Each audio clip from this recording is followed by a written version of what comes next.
২৪-এর গণঅভ্যুত্থানের পর দেশ ছেড়ে বিভিন্ন দেশে চলে গেছেন কার্যক্রম নিষিদ্ধ আওয়ামী লীগের কয়েক হাজার নেতাকর্মী। বিভিন্ন দেশে আশ্রয় নিয়েছেন তারা।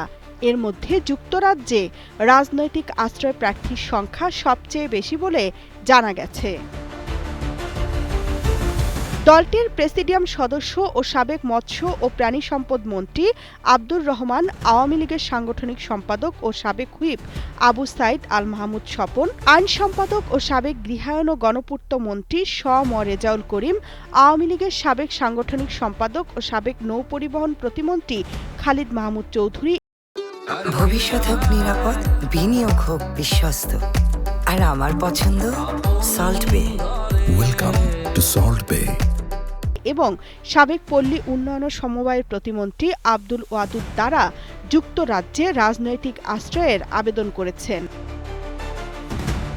গণমাধ্যমে প্রকাশিত সংবাদ অনুযায়ী সাবেক মন্ত্রী, এমপি ও মেয়র পর্যায়ের ১৫ থেকে ২০ জন নেতা বর্তমানে যুক্তরাজ্যে রাজনৈতিক আশ্রয়ে রয়েছেন।